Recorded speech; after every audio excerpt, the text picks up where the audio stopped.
A few minutes ago, but I did want to talk to you about what's going on in Palestine right now and how that relates to Indigenous struggle at large.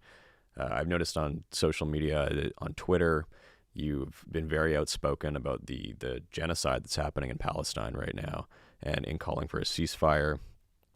And I wanted to hear your opinion on what's happening as someone who, I don't know the full extent, but I know that you've at least had some interactions with the Canadian government. Like, I know one of your art pieces is in Canadian Parliament. When I was talking to your dad, he's obviously negotiated with a lot of Canadian political leaders. And I was wondering, what you think about all of these Canadian politicians and Western politicians, down in the States and everything too, who are outspoken about being in support of reconciliation for Indigenous peoples on Turtle Island, but then support the displacement and genocide of Native Palestinians. What do you think of this hypocrisy? How can one hold those two things at once, and what does it tell you about what they really think about any sort of reconciliation anywhere?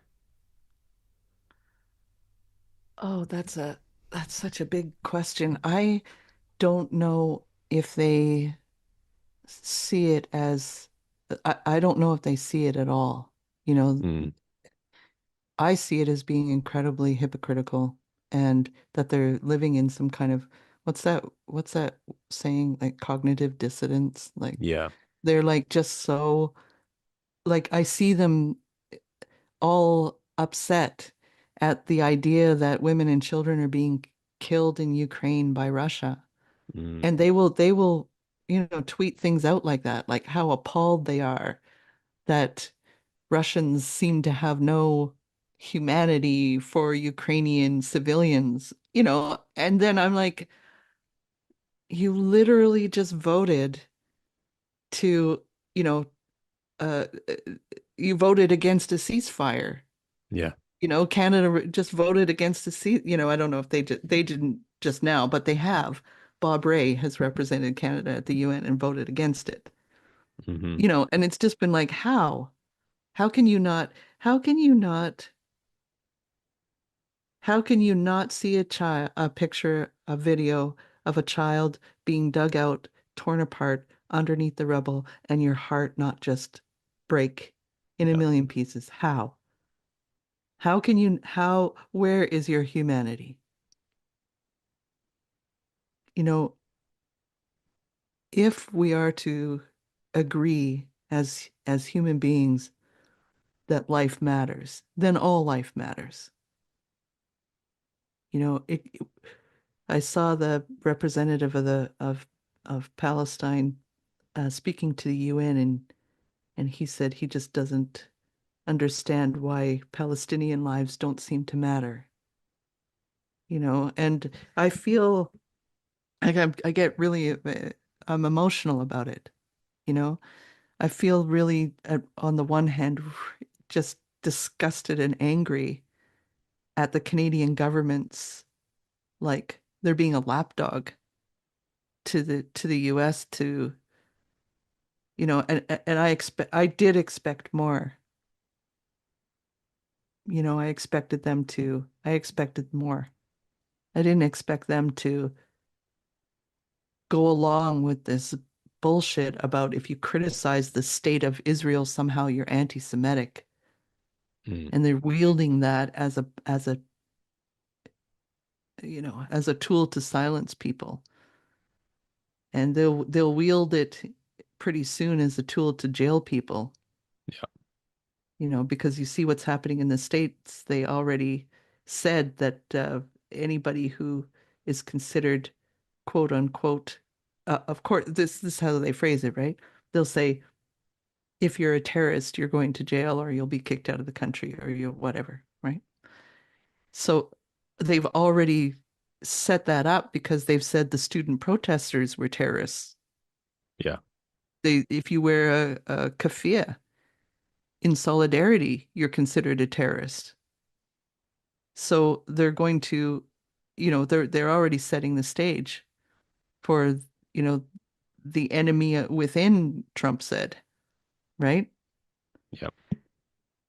So um, I feel a little bit like I want to apologize to the Palestinian people for not knowing sooner, Hmm.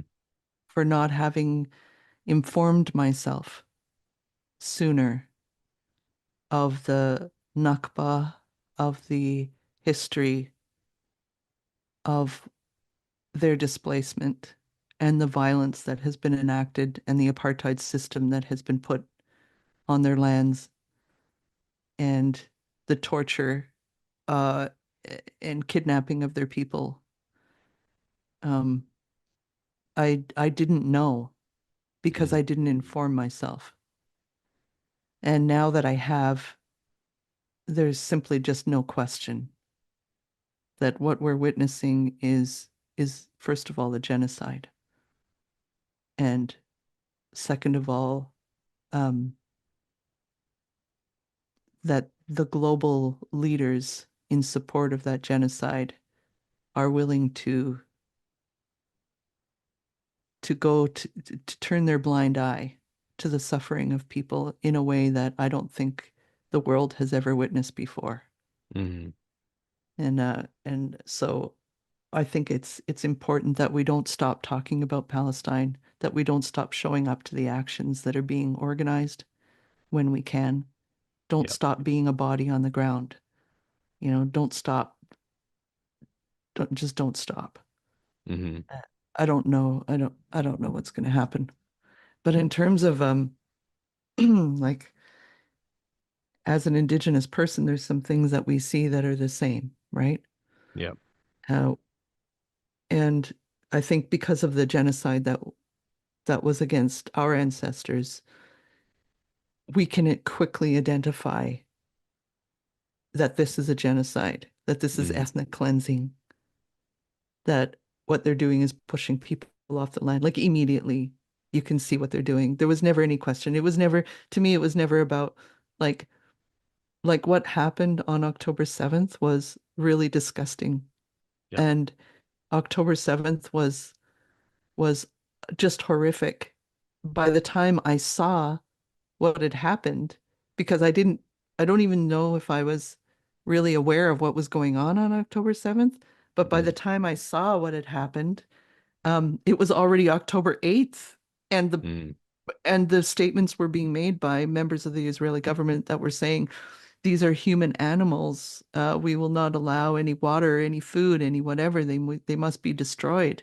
These, the genocidal intent was clear from the minute. And then when Netanyahu came out and said they are Amalek and we must wipe them, and then using that biblical thing about like you know wiping Palestinians off the face of the earth is just the most like horrific. Like I was reeling a lot Hmm. in trying to wrap my head around what am I witnessing? What am I hearing? Like this is it's it it's open genocidal intent. Hmm. And I thought the world would I didn't think the world would come out in support so quickly the way they did. Hmm. Even to this day, like Trudeau, when he just issued the statement about those the soccer team, the football team in Amsterdam, Oh when yeah. when they were the fans of the Israeli football team were coming down the escalators singing "Death to the Arabs, fuck the Arabs." Hmm. There's no there's no children left in Gaza because there's no children going to school in Gaza because whatever they said, you know, Hmm. Jesus, it was just terrible, Yeah. and then and then like it was like within a couple hours of that happening where everyone saw it on their phones right in front of their eyes.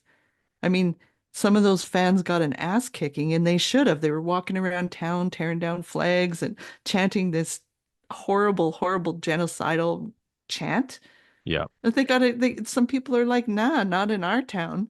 You know, Mm-hmm. they just gave him an ass kicking, and they Mm. should have. And then all of a sudden it was like, oh, this is a pogrom. This is like the Holocaust all over. And then Justin Trudeau comes out like lickety split with a statement saying anti-Semitism, this is a pogrom, this is like the Holocaust, like, and they all just fell into line. The Yeah. UK leader, the like every single prime minister and president just fell into line and issued a statement. I was like, what the hell? Yeah. They must have one writer that writes these things out, sends them out, and says, this is what we need you to put your signature to. They make little tweaks to it and they issue it on cue, on call. Mm-hmm. I'm also, astutely aware that there are many people who are scholars and thinkers, people who have an understanding of history from their own history in that part of the world much deeper than I do, that could speak to this in a much more eloquent way. I'm going on what I feel is like what I know happened to our people on these lands, how food was used as a weapon with the killing of the buffalo, how people were pushed off their lands and forced into starvation. Disease was used, violence was used, violence is still used against our people. Mm-hmm. The police were used to steal our children from communities and force them into labor camps and camps where predators preyed upon them. Yeah. So, I mean, I can see this, there's like a heartlessness that I recognize in the perpetrators, I guess. Mm-hmm. And so I feel solidarity with Palestinian people because I recognize the suffering that they're going through. Mm-hmm. And and yeah, to be clear, that's being perpetrated and killed by the state. They are being killed by the state of Israel. The genocide is happening by the state of Israel, and it does not make me anti-Semitic to observe that and to say it with the full support of the United States, who just Mm-hmm. sent another $20 billion in weapons to them just, I think, yesterday. Yeah. Billions and billions, tens of billions of dollars, Mm-hmm. hundreds of billions of dollars um, being sent of taxpayers' dollars while their infrastructure in the United States is crumbling in some areas, while their water, Flint, Michigan still doesn't have clean water for drinking water. While the people are, uh, some people are being squeezed like really badly. Homelessness is on the rise. Food prices are making it impossible. People are working 2 and 3 jobs. And the American people are starting to feel the squeeze and really suffering, and all of their money is being spent to give money to these weapons factories. Some people are Mm-hmm. becoming billionaires on the Yeah. backs of the American people, Mm-hmm. and the death is their fault, not Mm-hmm. the American people. The death is the United States government's fault. They are full and willing partners with the Israeli government. So we can't just say it's Israel. We have to. Mm-hmm. I think there's some things that Canadians can do is they can join in with the arms embargo movement, um, which is being organized across the country. I think it might even be like armsembargo.ca or something like that, trying to get Canada to end its complicity in the genocide against Palestinians. It's possible to try and do a little bit of research to find out what's happening, where Canada is complicit, exactly Mm-hmm. how Canada is involved, aside from just, showing up to the UN and voting with the US on things. And Mm-hmm. it is possible for us to sort of look at exactly where um, these arms are, what are we producing here that are parts or quote unquote resources for that are being shipped to the States to produce the arms that are being used against Palestinians. Mm-hmm. So we can start to do that. We can also start to back up um, the very few politicians who are actually speaking about Mm-hmm. this. Um, because they're like lone voices in Parliament. Um, Yeah. you know, there's things that we can do to sort of like how can we of course keep supporting the boycott movements because they Hmm. are having an effect, but just making your decisions as a consumer is not going to be necessarily enough. We have to kind of think about um, joining up with some people who are really well organized. They understand what to do and just follow their lead. Yeah. Anyway, I Hmm. don't know what else to say about it. Feel Well, very, we at can. this moment, I feel very like inarticulate about it. No, I mean, I think you're saying great things about it, and we can definitely move on to another topic. But I think the main reason that I wanted to bring it up is, well, not the main reason, but just one of the reasons is that I do think that supporting the liberation of the Palestinians as well as Indigenous peoples all over the globe is going to be intrinsically linked to our own liberation as Indigenous peoples. I think it goes hand in hand with what you were saying about these dreams that you'd had and this kind of vision of this sort of bleak future. I think it's very important that we are supporting and standing in solidarity with Indigenous liberation movements, not only at home but across the globe as well, because we're all inherently tied with shared experiences of colonialism. And I worry that it's kind of an excuse to bring more of that over here when Canada supports that over there, that they'll eventually bring it back home. So, not that it's not at home already, but yeah. Yeah. I mean, yeah, that's my fear too. I'll just say this too, that a lot of people are like, um, the question keeps coming up about if you're against Netanyahu and his government and what they're doing, the next question is always like, you don't believe Israel has the right to exist. And I like Francesca Albanese's answer to that. She's because, she's speaking about international law, right? And Mm-hmm. she said, it's not whether she says it's not whether I believe or don't believe or anybody believes or doesn't believe that Israel has a right to exist. It exists.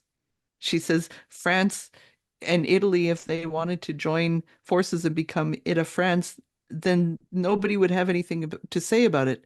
She says countries don't inherently have a right to exist. They exist or they don't, right? Mm-hmm.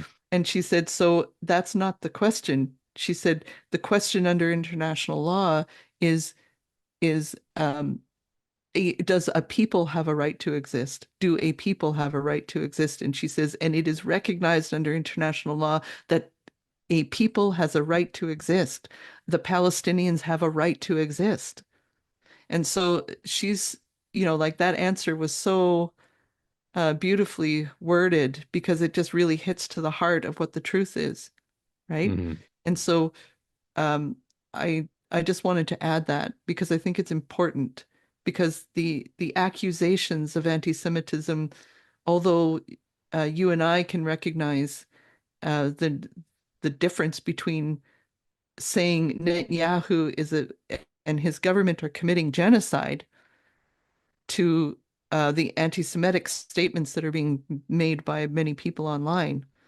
Mm-hmm. Some people can't. Some people are believing the rhetoric and are acting on pure revenge and believe that revenge is a right.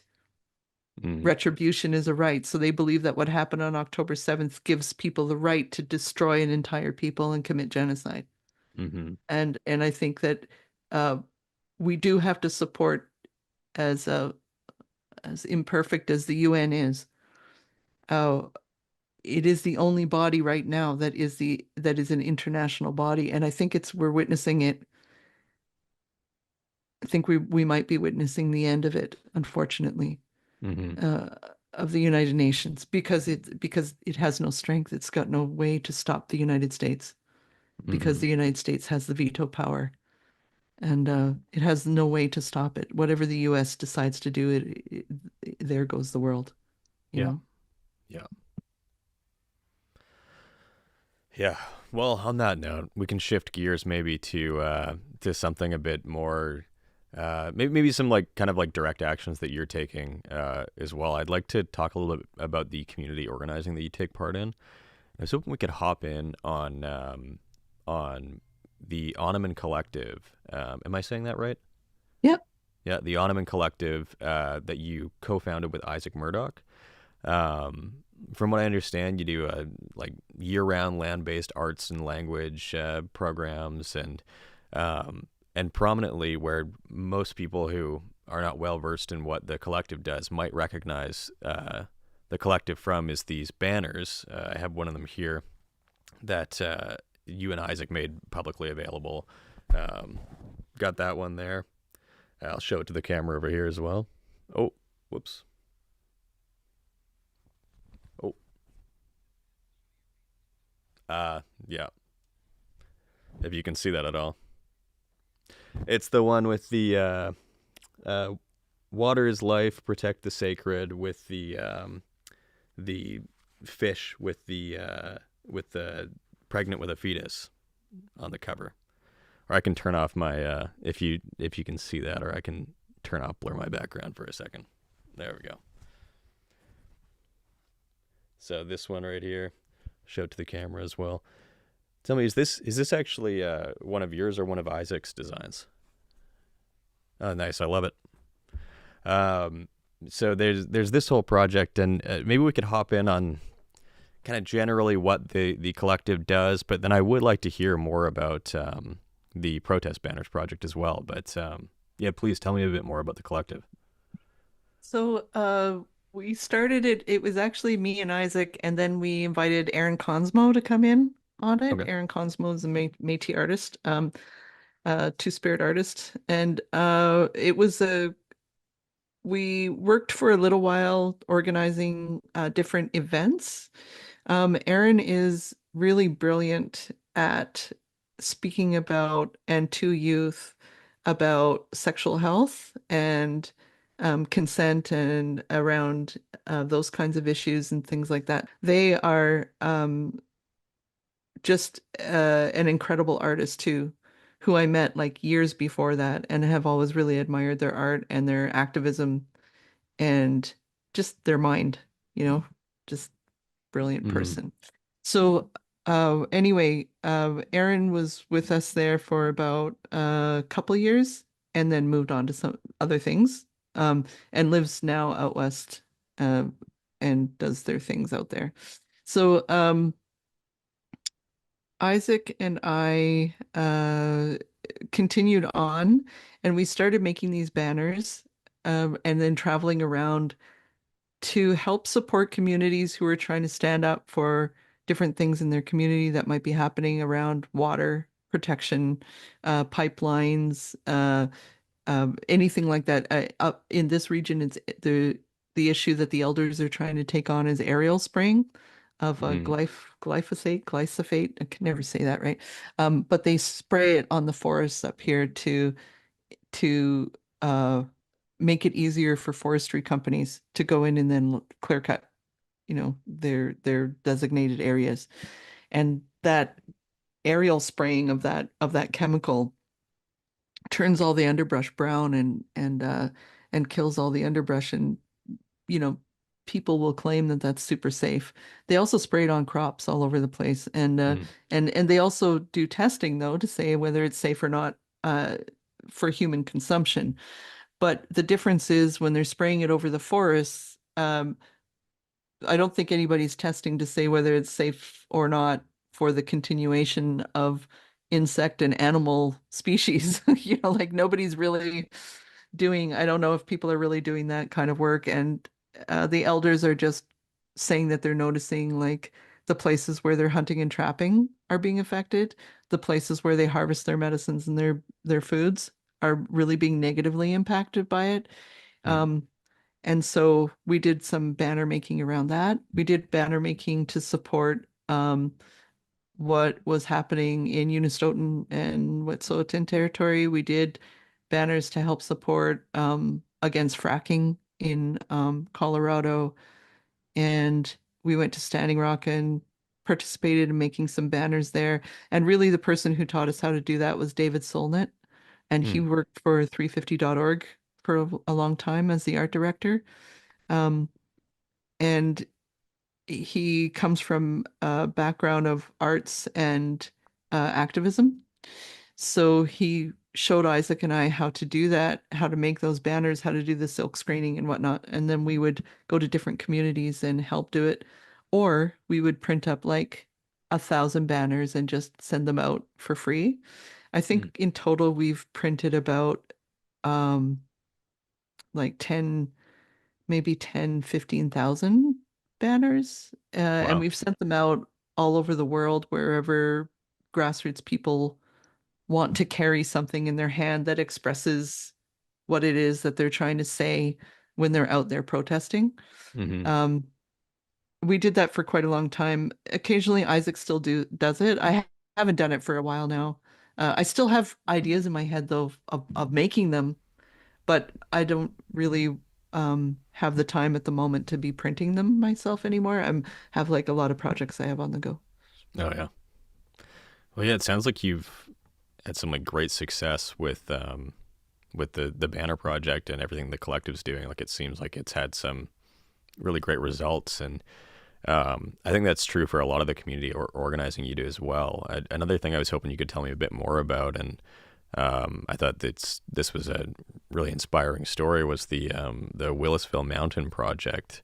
I understand that it was a community arts project that ultimately resulted in Vail Mining agreeing to not query the Willisville mine or Willisville Mountain. Apologies.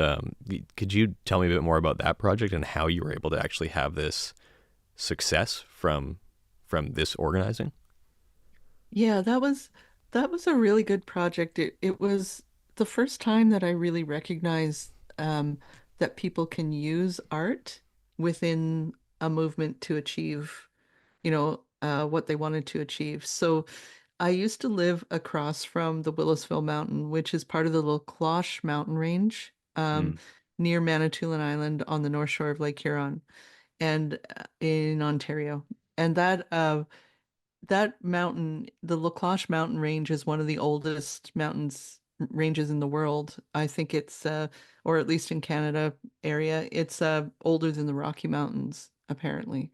So it's really worn down. It's like when you see the group of seven paintings with like these rounded sort of white colored rocks with like sweeping pine trees on them. That's the area. A lot of Mm. group of seven came up, or at least a few of them came up to this region and used and painted landscapes from here. So that's a lot of the vibe of the area. So this mountain is not necessarily like a mountain as you would think of if you're living in the West. Yeah. It would be more like a little foothill, but it's Hmm. but it's a mountain nonetheless. And Vale, who used to be Inco, owned the aggregate rights to quarry the mountain.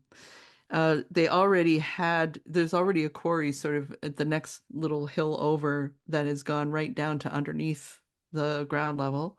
Hmm. And so I think, a lot of these companies, they buy up the aggregate rights for mining these places like decades and decades in advance for their long-term plans.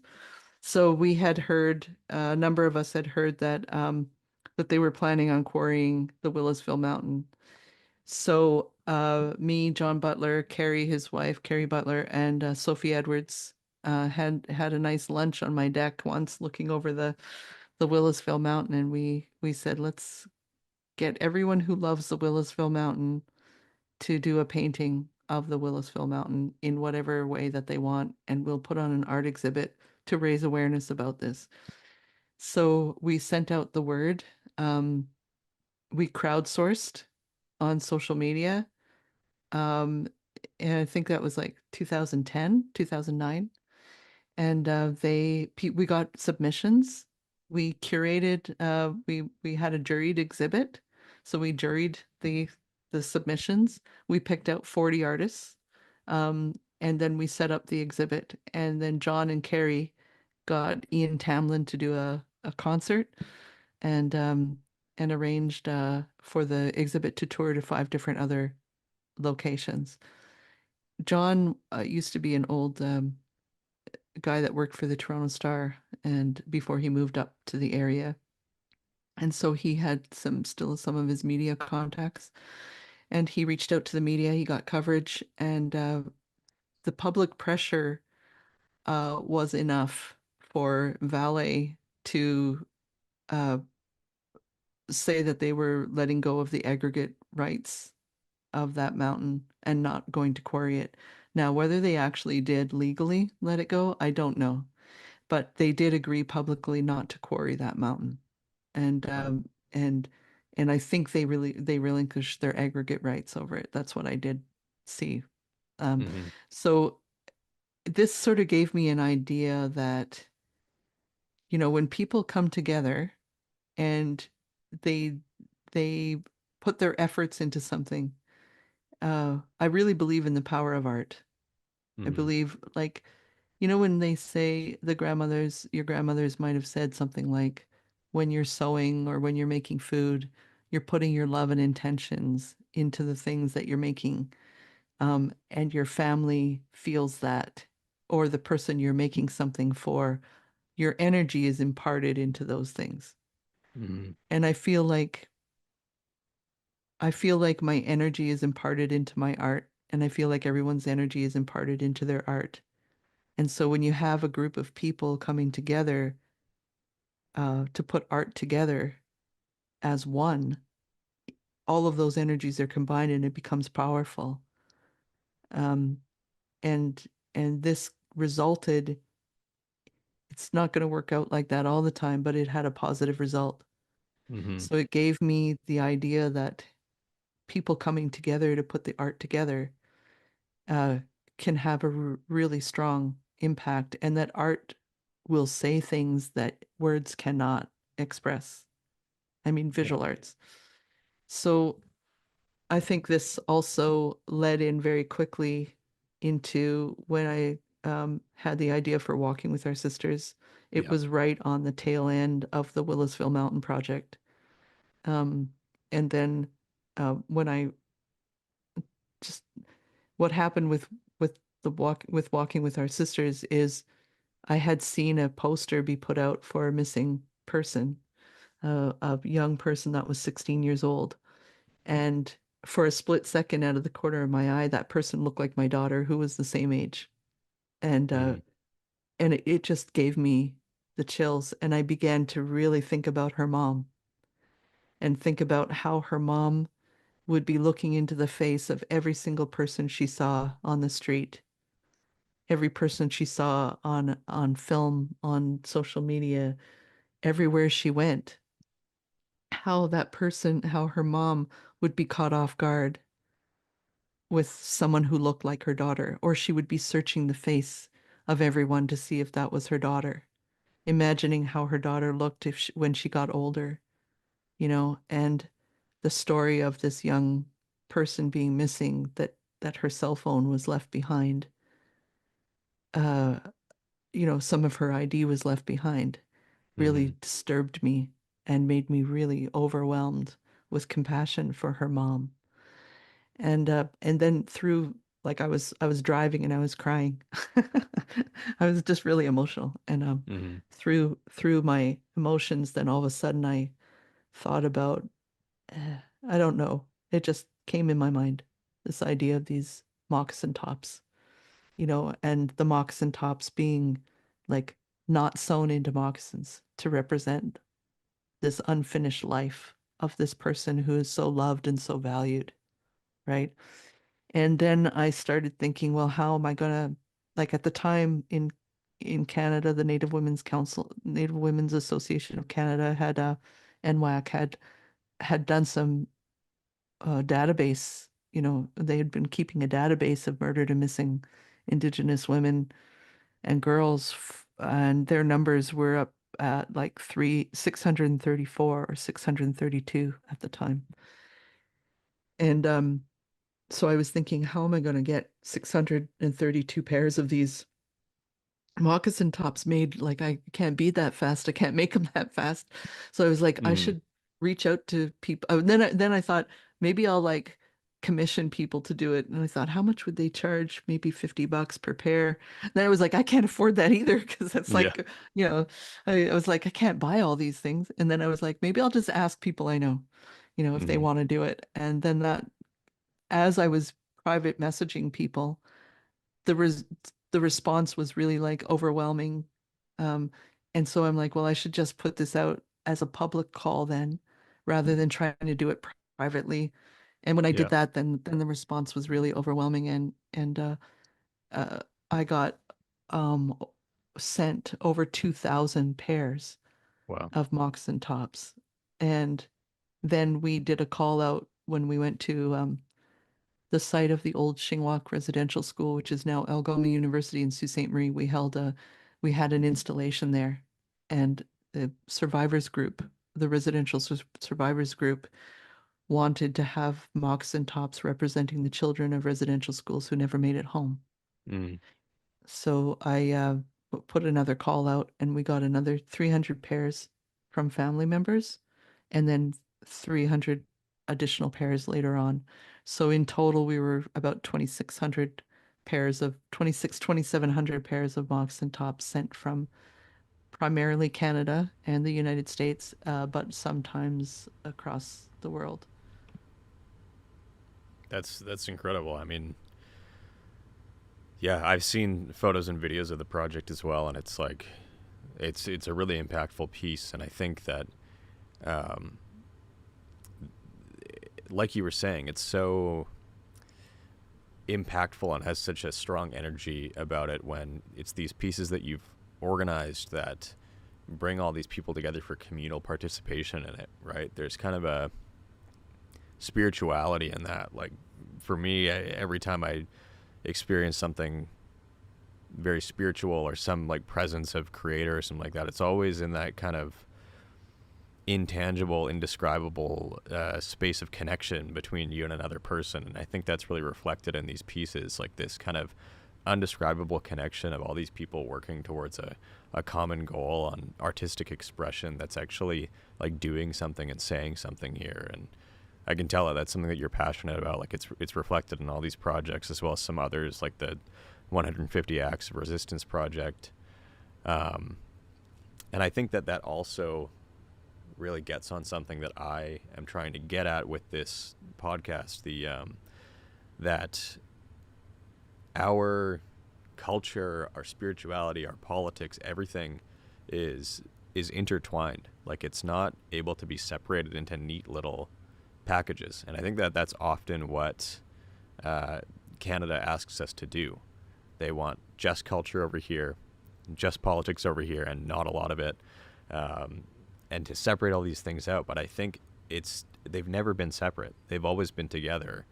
And it's impossible to even at times create a firm boundary between it. So that's really what I'm trying to get across is pushing back against this sort of cultural imperialism. And I think that your work does that in a way that really lays it out, like you were saying, in a way that the visual art lays it out in a way that words can't fully describe. Like I really see that in your pieces. I I appreciate that because like I would rather my art speak for me than me speak for me. Mm. I've done a lot of talking in my life, and I'm feeling like I'm tired maybe. I'm tired of my own voice. I'd like to just do more art and let that just speak for me. And I'm not quite sure, like in my own practice now, where I'm at. I think I'm in every 10 years I kind of go through a new phase. Um, I grow, you know, as a Mm-hmm. human being and as an artist, and I feel like I'm in a period of growth because, and I can tell I am because I've lived long enough to know what this unsettled feeling is, you know, Mm-hmm.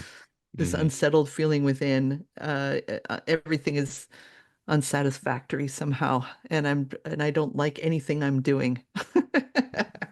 I don't like my art. I don't like when I don't think I'm hitting the mark. Mm. Like that's I'm not asking for anybody to say, "Oh my God, I love your art." I don't no, I'm not saying that at all. I'm saying I honestly feel like I'm in a period of growth and change, and I don't know where this is going to lead me. I don't imagine that my values are going to change. So I Mm-hmm. imagine wherever it leads me is going to be artistically, hopefully into something new again. Maybe it's just a Mm-hmm. temporary project. Maybe it's a new phase. Um, the, the overwhelming thing that in the way that you were saying that everything is connected is like, so I paint these flowers, right? And Mm-hmm. you would think, well, here's a person who has like obviously very strong opinions about things, is trying to be aware of what's going on in the world, has values that are in line with uh humanity and protecting the earth and all of these things. And how does her strong opinions, which are can be kind of radical sometimes, um align with like it's not being reflected in the art, right? And Mm-hmm. I think like these projects that I also do are also part of me. And they do, I think, sometimes hit the mark and reflect some of these other things that are going on inside. But overall, I keep coming back to at the core of me is this belief that we are living in this grand mystery, that we are here for a purpose that we couldn't possibly know about, but there has to be one because it's all just too awe-inspiring. This earth is too awe-inspiring to figure it's for nothing. Mm-hmm. And I don't want to define it, and I don't want anyone to define it for me. But I believe that it's worth fighting for, and I believe that it's worth protecting. I honestly believe that the earth is our mother, right? And that we are living in a on this earth that is moving and living, and we're just part of this. We're not these separate pods of separate souls, of separate lives. We're literally one. Mm-hmm. And there's power here in knowing that. There's power in putting our minds together. There's power in bringing our art and our intentions together for the greater good. Mm-hmm. And I always think about, my love for this planet, and every living thing is is is what keeps me going. And so through the thread of all my work that doesn't seem maybe that it's connected, it's that connects everything. Mm-hmm. So even though I'm painting these beautiful flowers, it's because of that. Mm-hmm. If I'm anti-war, it's because of that. Mm-hmm. If I'm anti-capitalist, it's because of that. If I'm standing up with others for the rights of people, it's because of that. If I'm wanting to protect the waters and saying that the rivers belong to the fish, it's because of that. And I think um, our ancestors, our Indigenous ancestors, knew all that. I believe that they already knew all that. And the values by which they lived their lives and constructed their societies were based on that. And we knew already, and we still know, not to take more than not to take more than what we need. That is part of our core, one of our core laws is, you don't disrespect the animals. Mm-hmm. You don't disrespect the waters, the plants. You don't speak badly about them. You don't laugh at them. You don't mock them. You don't ridicule them. You don't uh, delight in their death. Mm-hmm. You know, that's a core value because we need them to survive. They don't need Mm-hmm. us. We need them. We have this whole food chain thing all backwards. Yeah. Like we think we're the top of some freaking food chain. Mm-hmm. We're the very bottom. We need every single thing to survive, and nothing needs us. Mm-hmm. You know, Yeah. All our little domestic little things do need us, but yeah. No, and I think it's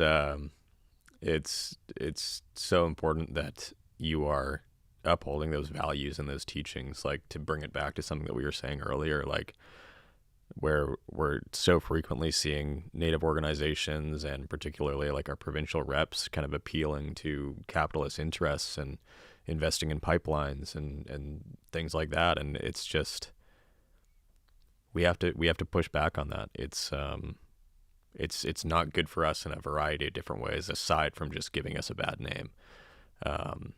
And I think, yeah, it's really important that we push back on that, because I don't think that moving forward like that is a good way, or really at its heart respects any of the teachings that we should be upholding. Yeah, well, I think that wraps it up for today. Christi, thank you so much for coming on. It's been a pleasure to talk with you, and thrilled to have had you on the podcast. You've actually been one of my guests that I've had on a little like to have on the podcast spreadsheet, I think since season 1. And it was just by chance that Tony connected us. So yeah, thrilled to have had you on, and maybe we'll chat again down the road on another season or something like that, or link up in person, because it's always it's not the same thing on Zoom, right? But again, thank you so much for coming on today. It's been a pleasure to chat with you, and thank you everyone for watching. This has been the Sickle and Sash podcast. I'm Josh McKenna. Marcy.